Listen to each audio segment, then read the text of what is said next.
राम कृष्ण हरी जय जय राम कृष्ण हरी, राम कृष्ण हरी जय। पुन्हा कधी गाठ होते का हो? तसं जीवन आहे। गेलेला व्यक्ती कितीही रडलं, कितीही त्याच्यासाठी अन्न नाही खाल्लं, पाणी नाही पिलं, कितीही आयुष्य जाळलं, तरी गेलेला व्यक्ती परत येतो का? नाही। संत म्हणतात, दोन ओंडक्याची होती सागरात भेटा, दोन ओंडक्याची होती सागरात भेटा, एक लाट तोडी पुन्हा नाही गाठ, एक लाट तोडी पुन्हा नाही गाठ, क्षणिक देवी आहे बाळा हिरमानसा, क्षणिक देवी आहे बाळा हिरमानसा, पराधीन आहे जगती पुत्र मानवाचा, दोष संत म्हणतात, त्या दोन लाकडांच्या ठोकळ्याची पुन्हा कधी गाठ होत नाही, तसं गेलेल्या व्यक्तीची आणि या भूतलावरती जो व्यक्ती त्याची पुन्हा कधी गाठ होत नाही। हे बघा, गेलेल्या व्यक्तीच्या चांगल्या कर्मावरूनच माणूस कधी त्याच्या आठवणी काढत असतो। आमचे बाबा आम्हाला सांगत होते, बाबांचे पुतणे जे आहेत अत्यंत बाबांचं गोड स्वभाव होता, अत्यंत प्रेमळ स्वभावाचे स्नेही बाबा, ज्यांनी आयुष्यभर आपल्या जीवनामध्ये सत्कर्म केले, सद्धर्म पाळला, सप्ताहामध्ये हे बाबांचं चांगल्या प्रकारे योगदान होतं। आज त्यांच्या मुली आहेत, मुलं आहेत।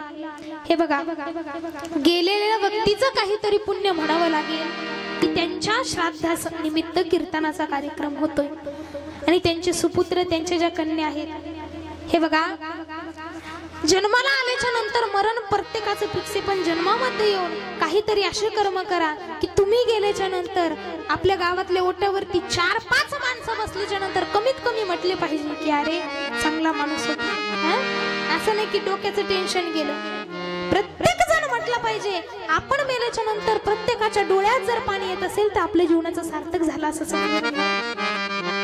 याच्याबद्दल गेलेल्या व्यक्तीचं पुण्य म्हणावं लागतं। आज बाबांच्या जी मुली येत इथं असतील कुठं मला माहित नाही, पण एक नक्की सांगेन, आज खऱ्या अर्थाने त्यांचं ऊर दाटून आलं की 2 वर्षापूर्वी आमचा बाप आमच्या सोबत होता। लहानपणापासून ज्या बापाच्या अंगावरती आम्ही फटके बनेल पाहिले, पण आमच्या शाळेची फी असेल, आमच्या कॉलेजची फी असेल, त्या बापानं व्यवस्थित टायमावरती भरली, ज्या बापानं आमच्यासाठी राब राब कष्ट केले आणि बाबांची तब्येतही फार चांगली होती। आमचे दादा मला सांगत होते, खूप कष्ट केले बापाने। बापाचं जीवन अर्ध तर कष्टातच जातं। जेव्हा बाप घरी बसतो तेव्हा लेक तिथं नसते। माझं बोलणं कळतंय सगळ्यांना? आज खऱ्या अर्थाने बापाची माया मला सांगावीशी वाटते। तो बाप ज्यांना कळाला त्यांनी ऐकून घ्या।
जीवनाचं सार्थक झालं।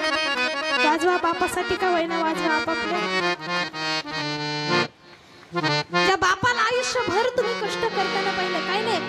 शब्दाचा अर्थ आम्हाला लहानपणीपासून एवढाच कळला.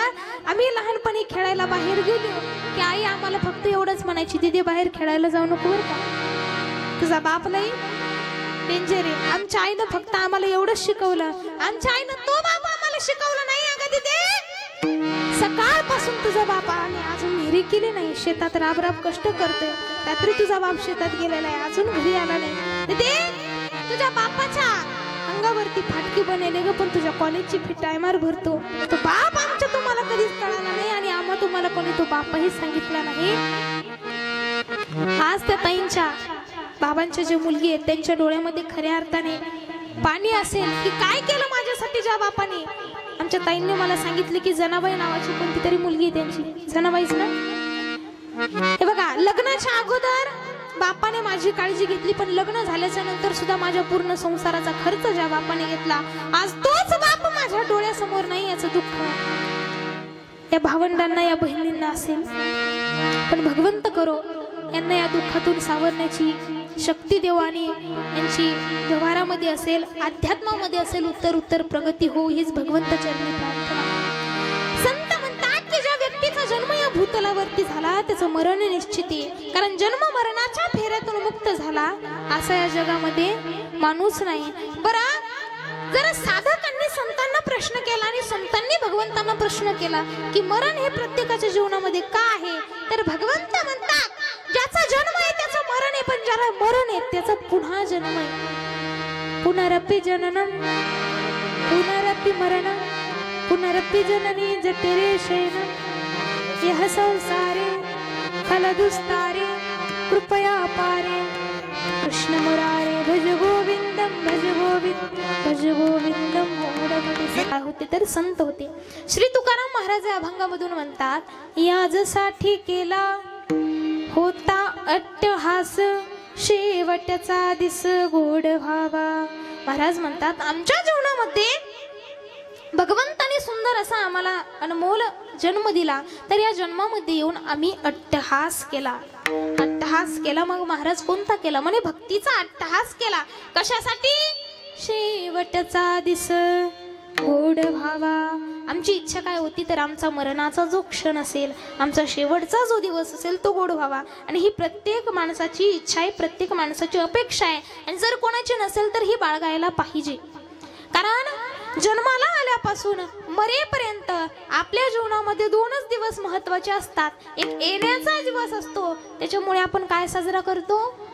वाढदिवस. आणि एक जाण्याचा दिवस असतो, त्याच्यासाठी आपण काय साजरं करतो? वर्ष श्राद्ध. जीवनामध्ये आल्यानंतर जन्मदिवस सगळे साजरे करतात, पण जिवंतपणे आपलं वर्ष श्राद्ध होत नाही. कोणाकोणाचं झालं? जिवंतपणे होतं का? आपण गेल्याच्या नंतर. पण आपण जाण्याच्या अगोदर आपली वागणूक अशी पाहिजे की लोकांना आपलं वर्ष श्राद्ध घालावं वाटलं पाहिजे. असं जगून जावं. नाही तर जगण्याला अर्थ नाही. त्या की गेल्याच्या नंतर आपल्याच मुलीनं, आपल्याच मुलानं आपलं वर्ष श्राद्ध नाही ठेवावं, कार्यक्रम नाही करावा, कीर्तन नाही करावं. सद्भाग्य म्हणावं लागेल आमच्या दशरथ दादांचं असेल, संपत दादांचं असेल की आपल्या बापाच्या वर्ष श्राद्धानिमित्त त्यांनी कीर्तनाचा कार्यक्रम ठेवला. आजच्या पिढीला वर्ष श्राद्ध म्हणजे काय कळत नाही आणि वर्ष श्राद्ध घालावं कसं हे कळत नाही. ही सगळ्यात मोठी शोकांतिका आहे. आज आई वडिलांचे वर्ष श्राद्ध घालवण्यासाठी मुलं पैसे देऊन वर्ष श्राद्ध करतात. मी बऱ्याच ठिकाणी पाहिले. असं होतं की नाही? समाजामध्ये भरपूर कार्यक्रम करत असताना अनुभव मिळतो. सहजासहजी कोणी वर्ष श्राद्धाचा, कीर्तनाचा, कथेचा कार्यक्रम ठेवत नाही. आणि भागवत ग्रंथामध्ये असं लिहिलेलं आहे, ज्या व्यक्तीच्या वर्ष श्राद्धाला, पुण्यस्मरणाला, प्रथम असेल, द्वितीय असेल, तृतीय असेल, पुण्यस्मरणाला ज्याच्या नाम संकीर्तन होतं, ज्याच्या भागवत कथा होते, त्याला मोक्ष प्राप्ती होते. ज्याच्या कीर्तन होतं, कथा होती, त्या गेलेल्या पितरांना कशाची प्राप्ती होती? मोक्षाची प्राप्ती होते. मोक्ष प्राप्त करून देणं 2 व्यक्तीच्या हातात आहे. किती? गेलेल्या व्यक्तीच्या हातात आहे. त्याच्या कर्मावरती डिपेंड आहे की त्यांनी कसं कर्म केलेलं आहे. त्याचे कर्म जर चांगले असतील तर निश्चित त्याला मोक्षाची प्राप्ती आहे. पण त्याचे कर्म जर वाईट असतील तर त्याला मोक्षाची प्राप्ती घालून देण्यासाठी त्याचा मुलगा आहे. कोण आहे? मुलगा. मग मुलाने काय करायचं? कीर्तनाचा किंवा कथेचा कुठला ना कुठला पण आध्यात्मिक कार्यक्रम ठेवायला पाहिजे. जेणेकरून आपले पितर चांगले असो वाईट असो मोक्षाला जाऊन वैकुंठाची प्राप्ती करतील. म्हणून महाराज म्हणतात आमच्या जीवनामध्ये येऊन आम्ही एकच अट्टहास केला, तो असा की शेवटचा दिस गोड व्हावा. जो शेवटचा दिवस गोड झाला पाहिजे. बरं ठीक आहे महाराज, शेवटचा दिवस तुकाराम महाराजांचा शेवट गोड झाला का? हा, तुकाराम महाराजांचा शेवट गोड झाला की नाही? वैकुंठ प्राप्ती झाली म्हणजे शेवट गोड झाला. बरं ठीक आहे महाराज, शेवट गोड झाल्याच्या नंतर काय म्हणे? आता निश्चिंतीने पावलो विसावा, कुंडलिया धावा तृष्णेची. महाराज म्हणतात मी आता निश्चिंत झालो. निश्चिंत कशाला म्हणायचं बरं? कुठलीही मनामध्ये चिंता न राहणे याला म्हणायचं आता मी काय झालो? निश्चिंत झालो. महाराज मला निश्चिंत झालो. मला संसाराचं कुठलं व्यवहाराचं कार्याचं कोणत्या टेन्शन राहिलं नाही. मी आता पूर्णपणे निश्चिंत झालो. बरं निश्चिंत झाल्यानंतर खुंटलिया धावा तृष्णेची. जे संसारात राहतात त्यांच्यासाठी सांगितलं. संसारामध्ये लग्न झालेला असो बिना लग्नाचा असो, म्हातारा असो, कोणीही असो, स्त्री असो पुरुष असो, 2 मुलींचा आपण धावा करतो. किती? 2 मुली ज्यांचं लग्न झालं नाही. तुम्हाला पण माहित आहेत आणि मला पण माहित आहेत त्या 2 मुली. सांगू का? बोला बरं, जरा बोलत चला. सांगू ना? एक तिचं नाव आहे इच्छा आणि दुसरी तिचं नाव अपेक्षा. खरे की नाही महाराज? हा, या 2 मुलींचे लग्न झाले नाही. या कशा आहेत? कुमारिका. ज्यांचं झालं नाही त्यांनी याच्यासोबत करू शकता. इच्छा आणि अपेक्षा. इच्छा आपल्या माणसाची संपत नाही ना अपेक्षा संपत नाही. बरोबर आहे की नाही? दुसरी अपेक्षा. इच्छेपेक्षा अपेक्षा खतरनाक आहे. इच्छा जर मनामध्ये आली तर पाहिजे असं वाटतं, आणि अपेक्षा मनामध्ये आली जे आहे त्याच्याकडे लक्ष नाही, जे नाही त्याच्याकडे माणूस लक्ष देतो. महाराज म्हणतात खुंटलिया धावा तृष्णेच्या. महाराज याच्याकडे पडतात. तृष्णा म्हणजे तहान. आणि तहानेकडे का पडतात? तर इथं वास्तविक रूपामध्ये महाराजांनी कोणती तहान सांगितलेली? अपेक्षेची आणि इच्छेची तहान सांगितली. इथं पाण्याची तहान सांगितलेली नाही.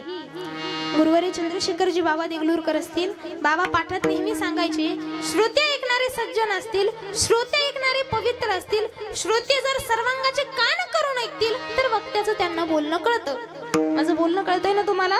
त्याच्यामुळे सर्वांगाचे कान करून ऐका. महाराज 3ऱ्या चरणामध्ये म्हणतात कवतुक वाटे झाली विचाचे नाम मंगळाचे 3 गुणे. महाराज म्हणतात अमंगळालाही मंगळ करणार त्या पांडुरंग परमात्म्याचं नाव मी माझ्या मुखामध्ये धारण केलं. आणि ते नाम कसं होतं? नाम मंगळाचे 3 गुणे. आता निश्चिंतीने पावलो विसावा, कुंडलिया धावा तृष्णेच्या. आणि शेवटी म्हणतात माझा शेवटचा दिवस गोड झाला, पण शेवटी जाता जाता मी माझ्या सोबत एका स्त्रीला सोबत नेलं. ती कोणती?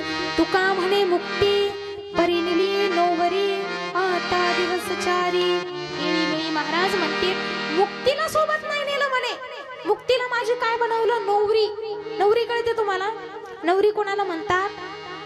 पत्नीला म्हणतात. बरोबर की नाही बाबा? नवरी कळते ना? हा. आता नवरीला आमच्या जीवनामध्ये आम्ही साथ दिला म्हणजे काय बरं नेमकं? तर मुक्ती जी आहे, 4 मुक्ती सांगितलेले आहेत.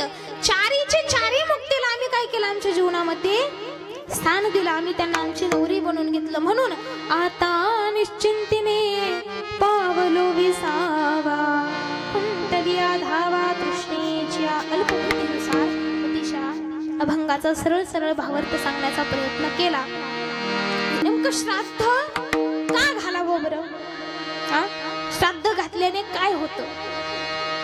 तर शास्त्रामध्ये असा उल्लेख आहे जी व्यक्ती गेली तर 1 वर्षाच्या नंतर ब्राह्मणांच्या हातून तिथी काढून त्या तिथीला लोकांना भोजन देऊन गेलेल्या व्यक्तीनं जेवढं काही जीवनामध्ये पाप कर्म केले असेल तर त्या पाप कर्माची उतराई त्या पूजेतून त्या अध्यात्मातून होत असते. म्हणून तर वर्ष श्राद्धाला कथा कीर्तन ठेवावं लागतं. महाराज या अभंगामधून माझ्या जीवनामध्ये येऊन मी अट्टहास केला आणि तो कशाचा केला हे आम्हा तुम्हाला समजवलं. महाराज म्हणतात आमच्या जीवनामध्ये येऊन आम्ही कशाचा अट्टहास केला? भक्तीचा अट्टहास केला. बरं भक्ती केल्याच्या नंतर आमच्या जीवनामध्ये आम्हाला काय प्राप्त करून घ्यायचं होतं तर शेवटचा दिस गोड व्हावा, हीच आमची काय आहे अपेक्षा आहे। शेवटचा दिवस गोड व्हावा ही प्रत्येकाची इच्छा आहे। प्रथम तर सर्वांनी सर्वांगाचे कान करून ऐका। जी व्यक्ती या भूतलावरती जन्माला आलेली, जो माणूस असेल, जी स्त्री असेल, या भूतलावरती जन्माला आल्याच्या नंतर, या कलियुगामध्ये जन्म घेतल्याच्या नंतर मरण हे फिक्स आहे। मरणामध्ये काही चुकत नाही। हे बघा, ज्या जीवाला जन्म आहे त्या जीवाला मरण निश्चित आहे। जन्म आहे म्हटल्याच्या नंतर मरण लिहिलेलंच आहे। असा व्यक्ती तुम्ही जगात पाहिला नाही की जो जन्माला आलाय आणि आतापर्यंत मेला नाही। आता महाराज म्हणतात ज्याचा जन्म झाला त्याला मरण निश्चित आहे बरं का। ज्या जीवाचा जन्म झाला त्याला मरण आहे। असा माणूस आहे का की जो जन्माला आलाय आणि आतापर्यंत मेला नाही? आता जरी सध्या नसला मेला तरी पुढे मरणार आहे। हल्ल्याच्या नंतर जे दुःख होतं ते इतर समाजाला, इतर लोकांना मग कळत नाही, ते फक्त त्या मातेला माहिती की बाळ पोटात हल्ल्याच्या नंतर त्या मातेला किती त्रास होतात। म्हणून महाराज म्हणतात काय सांगू व्यालीची यातना। महाराज म्हणतात तिचे दुःख काय सांगू। जन्माला येताना मातेला त्रास आहे, जगाला आनंद आहे। जन्माला येताना त्या मातेला त्रास आहे, आपण सुरक्षित असतो, त्या मातेला त्रास आहे, कुटुंबाला आनंद आहे। पण मरताना आपण मातेलाही त्रास आहे, स्वतःलाही त्रास आहे, परिवारालाही त्रास आहे। मरणाचा क्षण थोडा अवघड आहे। जन्माला येताना फक्त माता दुःख सहन करते, पण मरत असताना सगळ्यांना दुःख सहन करावं लागतं। कारण मरत असताना आपण आपल्या बाह्य वाईट कर्माने मरत असतो, आणि जी माता आहे आपल्या डोळ्या देखत आपल्या मुलाचा अंत झाला हे तिला पावत नाही म्हणून ती रडते, आणि कुटुंब रडतं करता गेला म्हणून विठ्ठल।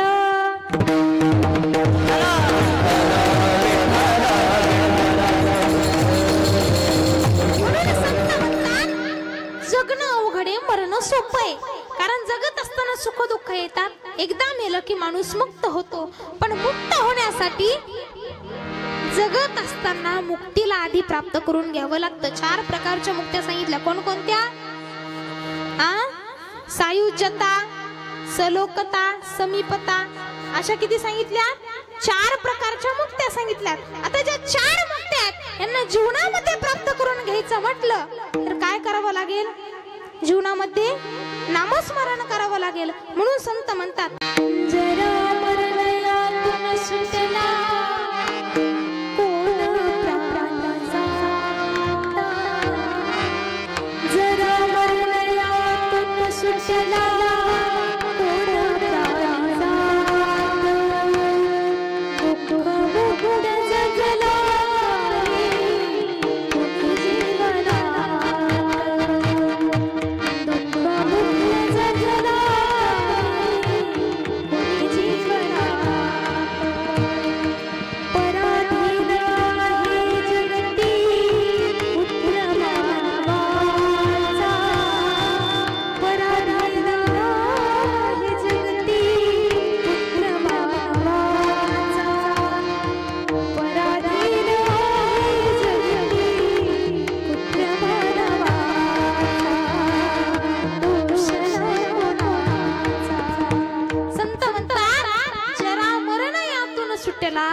कोण प्राणी जात। मनुष्य जन्मामध्ये आल्याच्या नंतर असा कोणता व्यक्ती जो जन्माला येऊन ज्याला मरण आलं नाही? हे जीवन संत सांगतात कसं आहे, एका मोठ्या समुद्रामध्ये 2 ओंडके वाहत असतात। ओंडके कळतात का तुम्हाला? 2 लाकडाचे ठोकळे। मोठ्या